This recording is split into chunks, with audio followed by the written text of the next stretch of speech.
Welcome back. इस video के अंदर हम बात करेंगे कि हम क्लास कंपोनेंट के अंदर फॉर्म्स को किस तरीके से जो है वो हैंडल करते हैं। यूजुअली जब हम HTML वगैरह के अंदर फॉर्म बनाते हैं तो वहाँ जो फॉर्म्स की वैल्यूज वगैरह होती है तो वो हमारी इनपुट टाइप या टेक्स्ट एरिया या हमारी सिलेक्ट की फील्ड्स होती हैं तो वो खुद ही जो है वो इनको कंट्रोल करती हैं।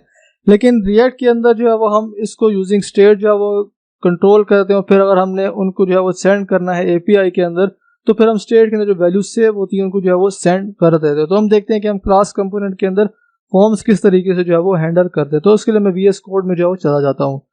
सो गाइस, तो मैं यहाँ VS स्टूडियो कोड में आ गया तो यहाँ पे मैं एक कंपोनेंट जो है वो बना लेता हूँ। फॉर्म इन क्लास जो है मैं यहाँ पे जो है वो बना लूँगा एंड देन .js। तो यहाँ पे जो कंपोनेंट है वो मेरे पास यहाँ पे क्लास कंपोनेंट है। तो यहाँ पे जो नेम्ड एक्सपोर्ट है इसको मैं यहाँ से जो है वो मिटा दूंगा। उसके बाद अब मुझे यहाँ पे जो है वो डिफरेंट इनपुट फील्ड चाहिए तो मैं यहाँ पे div बना लेता हूँ एंड देन उसके बाद यहाँ पे लेबल भी जो है वो मैं लगा लेता हूँ। तो HTML4 यहाँ पे मैं कर लेता हूँ यूज़र नेम एंड देन यहाँ पे जो लेबल है वो भी मैं यहाँ पे लिख लेता हूँ यूज़र नेम। उसके बाद यहाँ पे जो है वो मुझे इनपुट फील्ड चाहिए तो यहाँ पे इनपुट फील्ड जो है वो टेक्स्ट आएगी एंड देन यहाँ पे सिंपली हम इस तरीके से जो है वो उसको रहने देते हैं। इसी तरीके से इसको मैं डुप्लीकेट कर लेता हूँ। तो यहाँ पे जो इनपुट HTML4 है यहाँ पे मैं लिख लेता हूँ ईमेल। मैं यहाँ पे जो है वो लिख लूँगा, इधर भी जो है मैं यहाँ पे ईमेल जो है वो यहाँ पे लिख लूँगा एंड देन यहाँ पे इसकी टाइप जो है वो अभी हम टेक्स्ट ही रहते थे क्योंकि हम यहाँ पे जो है वो अभी कुछ भी डेटा जो है वो सेंड नहीं कर रहे। सो अब इसको मुझे यहाँ पे इंक्लूड कर लेता हूँ अपने app.js के अंदर। तो यहाँ पे जो कंपोनेंट का हमारे पास नाम है वो है फॉर्म इन क्लास। यहाँ पे जो कंपोनेंट है वो हमारे पास यहाँ पे जो है वो ऐड हो जाएगा। तो इसको मैं यहाँ पे सेव करता हूँ। तो यहाँ पे अब देखते हैं हमारे पास दो इनपुट फील्ड यहाँ पे आ गए। तो भी हम इनको कुछ लिखेंगे तो यहाँ पे जो है वो लिख सकते हैं। सो अब लेट्स से कि मुझे यहाँ पे जो है वो इनको यूजिंग रिएक्ट जो है वो हैंडल करना है। तो यहाँ पे मैं क्या करूँगा, सबसे पहले तो मैं यहाँ पे एक स्टेट बना लेता हूँ सबसे पहले। तो उसके लिए मुझे यहाँ पे कंस्ट्रक्टर बनाना है। तो मैं सिंपली यहाँ पे मेरे पास एक्सटेंशन डाउनलोड है तो मैं यहाँ पे लिखूंगा rconst। तो यहाँ पे जो हमारा कंस्ट्रक्टर होगा और उसके अंदर स्टेट जो है वो डिफाइन हो जाएगी। सो अब स्टेट के अंदर जो है हमने दो चीज़ें डिफाइन करी। हमारे पास यहाँ पे यूज़र नेम है और ईमेल। तो उसके लिए हम यहाँ पे दो प्रॉपर्टीज जो है वो डिफाइन कर देंगे। तो सबसे पहले हमारे पास है यूज़र नेम है हमारे पास एंड देन यूज़र नेम को जो भी हम एम्प्टी जो है वो रखेंगे क्योंकि डिफॉल्ट वैल्यू हम इसमें कोई भी जो है वो रखना नहीं चाहते। उसके बाद हमारे पास है ईमेल। तो ईमेल को भी जो है वो हम एम्प्टी जो है वो यहाँ पे रखेंगे। उसके बाद जो है वो हमने यहाँ पे जो इनपुट की टाइप है इसके अंदर जो है वो हमने वैल्यू प्रॉप जो है वो यहाँ पे देनी है और यहाँ पे इसके अंदर हम पास करवा देंगे। हमारे पास है this.state.username है। तो यहाँ पे मैं क्या करता हूँ, यहाँ पे मैं स्टेट को जो है वो डिस्ट्रक्चर कर लेता हूँ। यहाँ पे हमारे पास आ जाएगा यूज़र नेम आ जाएगा और यहाँ पे हमारे पास जो है वो ईमेल आ जाएगा और इसको मैं इक्वल कर लेता हूँ this.state के। उसके बाद यहाँ पे वैल्यू के अंदर मुझे यूज़र नेम चाहिए क्योंकि यूज़र नेम की फील्ड है। तो यहाँ पे यूज़र नेम आ जाएगा एंड देन यहाँ पे जो हमारे पास ईमेल वाली है तो यहाँ पे ईमेल जो है मैं यहाँ पे लिख लेता हूँ।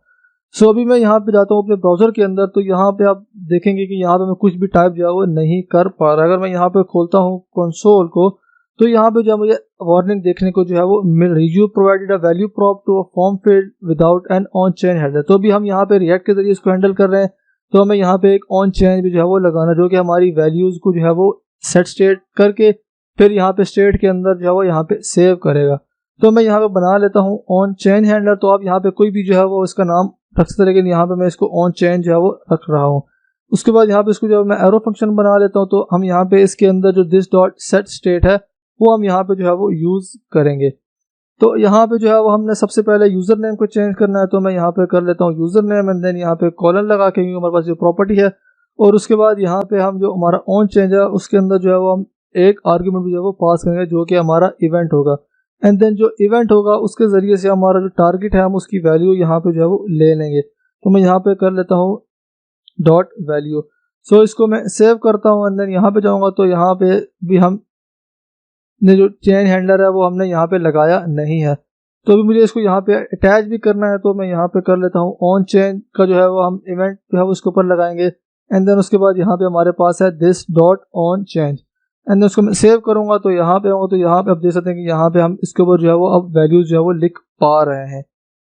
अब उसके बाद जो है वो लेट्स से कि हमारे पास इस तरीके से हमारे फॉर्म के अंदर डिफरेंट फील्ड है, हमारे पास 10 फील्ड है। तो उसके लिए ये तरीका जो है वो सही नहीं है, हमें हर जो है वो फील्ड के लिए डिफरेंट ऑन चेंज जो है वो बनाना पड़ेगा। लेट्स से हम चाहते हैं कि हम एक ही ऑन चेंज के जरिए तमाम फॉर्म्स को जो है वो हैंडल करें। तो उसके लिए हम यहाँ पे एक नेम प्रॉप भी जो है वो यहाँ पे पास करेंगे, और जो नेम प्रॉप हम यहाँ पे पास करेंगे वो हमारी जो स्टेट के अंदर हमारा प्रॉपर्टी है वो जो है वो सेम होनी चाहिए। तो मैं यहाँ पे कर लेता हूँ यूज़र नेम जो है मेरे पास आ जाएगा।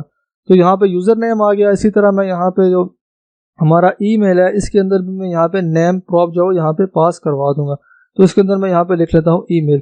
सो अब उसके बाद मुझे यहाँ पे जो है वो क्या करना पड़ेगा, यहाँ पे जहाँ मैंने यूज़र नेम लिखा है तो यहाँ पे मुझे स्क्वायर ब्रैकेट्स लगानी है, एंड देन यहाँ पे event dot target dot name यहाँ पे जो है वो लिखूंगा। तो हमारा जितनी भी फील्ड्स होंगी तो उसके लिए एक ही हैंडलर जो है वो काम कर लेगा। तो यहाँ पे इसके ऊपर भी जो है मैं ऑन चेंज जो है वो लगा लेता हूँ, on change, and then this dot on change जो है वो हमारे पास जो फंक्शन है, तो this dot on change. So इसको मैं सेव करता हूँ, देन यहाँ पे जाऊँगा तो यहाँ पे आप देख सकते हैं कि यहाँ पे इसके अंदर भी जो वैल्यूज़ हैं वो मैं यहाँ पे जो है वो लिख सकता हूँ। तो हम यहाँ पे वैल्यूज जो है वो यहाँ पे लिख पा रहे हैं। तो उसको मैं दोबारा से जो है वो रीलोड करता हूँ ताकि मेरे एरर जो है वो रिमूव हो जाए।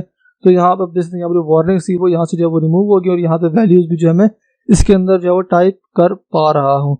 सो इस तरीके से जो है अगर हमने इसको सबमिट करना है अब फॉर्म को, तो हम क्या कर सकते हैं, हम यहाँ पे ऑन सबमिट का जो है वो फंक्शन बना सकते हैं।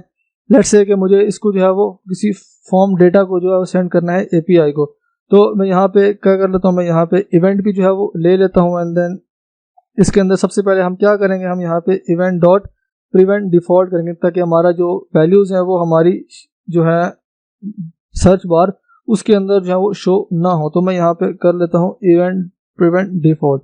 उसके बाद जो है वो हम क्या करेंगे, अगर हमने फॉर्म के अंदर डेटा को अपेंड करना है तो हमारे पास यहाँ पे फॉर्म का एक ऑब्जेक्ट होता है जो कि हम यहाँ पे बना लेंगे। तो मैं यहाँ पे कर लेता हूँ form data equals new form data, जो कि फॉर्म डेटा हमें जावास्क्रिप्ट के अंदर जो है वो मिलता है, जिसके ज़रिए से हम एपीआई को फॉर्म डेटा जो है वो सेंड कर सकते हैं।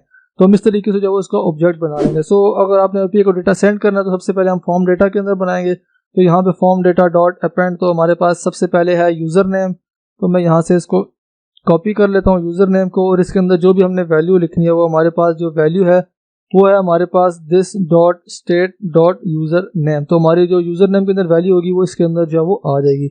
इसी तरह हमारे पास ईमेल है, तो हम इसके ऊपर ईमेल भी जो है वो कर सकते हैं। तो मैं यहाँ पे ईमेल करूँगा तो मेरी ईमेल भी इस फॉर्म डेटा के अंदर जो है वो अपेंड हो जाएगी। सो उसके बाद आपने जो भी एपीआई वगैरह कॉल करनी है, मतलब जिस भी एपीआई को अपने डेटा सेंड करना है, तो वो आप इस फंक्शन के अंदर जो है वो कर सकते हैं। तो आप यहाँ पे फेच एपीआई का यूज़ कर सकते हैं, एक्सियोस का यूज़ करके यहाँ पे आप डेटा जो है वो एपीआई को जो है वो इजीली जो है वो सेंड कर सकते हैं। सो आई होप कि आपको समझ आ गया होगा कि क्लास कंपोनेंट के अंदर फॉर्म को किस तरीके से जो है वो हैंडल करते हैं। नेक्स्ट वीडियो में हम देखेंगे कि हम फंक्शनल कंपोनेंट के अंदर किस तरीके से फॉर्म्स को जो है वो हैंडल करते हैं। सो आई होप कि आपको समझ आ गया होगा। So see you in the next video.